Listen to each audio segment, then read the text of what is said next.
حضرت ابراہیم علیہ السلام کی عمر 90 سال ہے۔ آپ ملک شام میں مقیم ہیں۔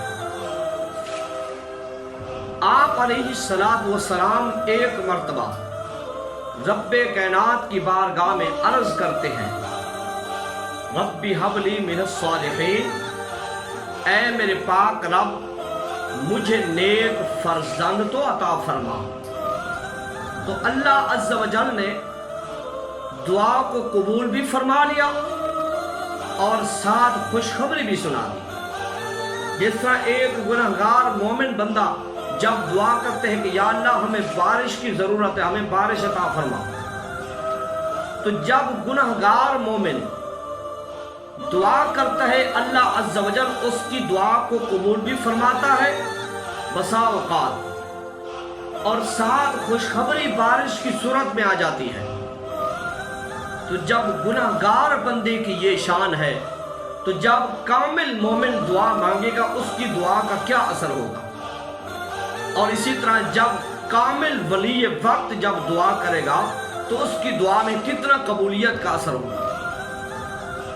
تو میں نے تھوڑی سی یہاں پر وضاحت کر دی، تھوڑی سی مثال دے دی، وگرنہ انبیاء و مرسلین علیہ السلام کی دعا میں اور ان کے کردار میں کسی مثال کی ضرورت نہیں پڑتی، بلکہ مثال دینا بھی اچھا نہیں ہوتا۔ حضرت ابراہیم علیہ السلام کی دعا اللہ عز و جل نے قبول بھی فرمائی اور ساتھ مجدہ بھی سنا دیا، یعنی خوشخبری بھی سنا دی۔ تو اس سے پتہ یہ چلتا ہے کہ اللہ عز و جل کے پاک خلیل علیہ السلام 90 سال کی عمر میں نا امید نہیں ہوئے۔ جس عمر میں عورت پہنچ جائے یا مرد پہنچ جائے، جس عمر میں اولاد ہونا ممکن ہی نہیں ہوتا، آپ نے ان لمحات کو نہیں چھوڑا۔ اللہ عز و جل کی بارگاہ میں یہ عرض کر کے قیامت تک آنے والے اللہ کے نیک بندوں کو یہ دعوت فکر دے دی، یہ پیغام دے دیا کہ جس عمر میں بھی تم پہنچ جاؤ اللہ کی رحمت سے نا امید نہ ہونا۔ اللہ کے پاک خلیل علیہ السلام جب دعا مانگ رہے ہوں تو ان کی دعا کا عالم کیا ہوگا، ان کی دعا کی قبولیت کا اور ان کی دعا کے مجدے کا یعنی خوشخبری کا بشارت کا عالم کیا ہوگا۔ رب کائنات نے ارشاد فرمایا فبشرناہ بغلام حلیم، تو پس ہم نے خوشخبری سنا دی اپنے پاک خلیل کو ایک بردبار بچے کی۔ بردبار کسے کہتے ہیں اس کو آپ ذرا ضرور سمجھیے، کہ جو حوصلے میں بھی بہت زیادہ ہو، جو امتحانات میں بھی کامیاب ہونے والا ہو، جو اخلاق کے اعتبار سے بھی سب سے اعلیٰ ہو۔ فرمایا بردبار بچے کی ہم نے خوشخبری سنائی اپنے پاک خلیل کو۔ تو 90 سال کی عمر میں بڑھاپے کی حالت میں اللہ نے آپ کو فرزند انجمند عطا فرمایا۔ اللہ اکبر کبیرہ۔ حضرت ابراہیم علیہ السلام اپنے بچے کے ساتھ بڑی محبت کے ساتھ گود میں اس کو کھلا رہے ہیں، اس کے ساتھ محبت کے ساتھ آپ کھیل رہے ہیں، ناز و ادا کے ساتھ محبت پدری اور محبت پسری میں جو ہے نا آپ مالا مال ہو رہے ہیں۔ تو اللہ عز و جل کی رحمت، اللہ عز و جل کی جو محبت والی جو غیرت ہے وہ جوش میں آئی۔ رب کائنات نے یہ ارادہ فرمایا کہ ہو میرا پاک خلیل، میں رب کی محبت ان کے دل میں ہو اور کسی اور کا بسیرا وہاں پہنچ جائے، میں رب برداشت ہی نہیں کرتا۔ اللہ عز و جل نے ایک ایسی حکمت عملی اختیار کی تاکہ میرا پاک خلیل امتحان میں تو ویسے ہی پاس ہے، تو میرے پاک خلیل کی محبت کا جو ثبوت، جو پرچار ہے وہ ورا ہوتا چلا جائے، پورے عالم کو پتہ چل جائے کہ اللہ کا خلیل، جس کو اللہ دوست بنائے، جس کو اللہ خلیل بنائے، تو اس کی محبت کا انداز کیا ہوتا ہے، محبت کا عالم کیا ہوتا ہے۔ اللہ عز و جل نے ارشاد فرمایا اے میرے پاک خلیل، تجھے مجھ سے محبت ہے یا اس بیٹے سے محبت ہے؟ آپ فوراً عرض کرنے لگے کہ یا باری تعالیٰ، لاکھوں اسماعیل ہوں، لاکھوں حسین و جمیل اسماعیل ہوں اور میں تیرے نام پر قربان کرتا چلا جاؤں۔ یا اللہ تیری محبت سے یہ کہاں محبت غالب آ سکتی ہے؟ تو اللہ عز و جل نے ارشاد فرمایا اے میرے پاک خلیل پھر آپ ایسا کریں اپنے بیٹے کو اور اپنی پاک ہاجرہ کو ایک ایسی جگہ پر ایک ایسے جنگل میں چھوڑ کر آئیں جہاں نہ کوئی کھیتی ہو، نہ کوئی سبزہ ہو، نہ کوئی پانی ہو، نہ انسان ہو، نہ انسان کی ذات ہو، نہ کوئی چرند ہو، نہ کوئی پرند ہو، کوئی چیز بھی نہ ہو، حتیٰ کہ کوئی چیز بھی نہ ہو، وہاں پر ان کو چھوڑ کر آ جائے۔ حضرت ابراہیم علیہ السلام ملک شام سے اپنی بیوی حضرت ہاجرہ کو ساتھ لیتے ہیں، دودھ پیتے حسین و جمیل ہونہار بچے حضرت اسماعیل علیہ السلام کو بھی آپ ساتھ لے کر خانہ کعبہ کی طرف مکہ معظمہ کی طرف ہجرت فرما رہے ہیں۔ اس کو آپ یوں سمجھیں جس جنگل کا اللہ عز و جل نے اشارہ فرمایا تھا اسی جنگل کی طرف اللہ نے راستہ بھی عطا فرما دیا۔ اللہ کے پاک خلیل اپنی بیوی کو ساتھ لے کر مسلسل سفر فرما رہے ہیں۔ ایک ایسی جگہ آتی ہے خانہ کعبہ شریف کے قریب مقام زمزم پر، آپ وہاں ٹھہر جاتے ہیں۔ یوں سمجھیں کہ اللہ عز و جل کا اشارہ ہی اسی جگہ پر تھا، چونکہ اللہ عز و جل کے نبی اور رسول جو ہوتے ہیں وہ ارادہ بھی وہی کرتے ہیں جو منشا الہی ہو۔ تو اللہ کے پاک خلیل نے وہاں پر حضرت ہاجرہ کو اتارا، حضرت اسماعیل علیہ السلام کو اتارا۔ ایک مشکیزے میں پانی ہے اور ایک پیالے میں چند کھجوریں ہیں، آپ رکھ کر ان کو چھوڑ کر جانے لگے۔ حضرت ہاجرہ عرض کرتی ہیں اے میرے سر کے تاج، آپ ہمیں یہاں اکیلا چھوڑ کر کہاں جا رہے ہیں؟ آپ ہمیں یہاں پر کس کے آسر پر چھوڑ کر جا رہے ہیں؟ حضرت ابراہیم علیہ السلام فرماتے ہیں کہ اے ہاجرہ میں تجھے اور تیرے اس فرزند کو میں اللہ عز و جل کے سپرد کر کے جا رہا ہوں۔ آپ دوبارہ آواز دیتے پوچھتے ہیں اے میرے سر کے تاج کیا یہ رب کا حکم ہے؟ آپ فوراً فرماتے ہیں ہاں یہ رب کا حکم ہی ہے۔ تو پھر آپ نے کہا ہم انشاءاللہ العزیز رب کے حکم کے تحت ہم یہاں پر شکر بھی کریں گے اور یہاں پر ہم صبر کے ساتھ رہیں گے، کوئی تکلیف کوئی بھی ہو ہم خندہ پشانی کے ساتھ اور خوشی کے ساتھ ہم اس کو نبھائیں گے۔ تو اللہ کے پاک نبی کی جو گھر والی ہوتی ہے نا وہ صابرہ بھی ہوتی ہیں، وہ شاکرہ بھی ہوتی ہیں، وہ عالمہ بھی ہوتی ہیں، وہ زکیہ بھی ہوتی ہیں، وہ پاک دامن بھی ہوتی ہیں اور وہ مجتہدہ بھی ہوتی ہیں۔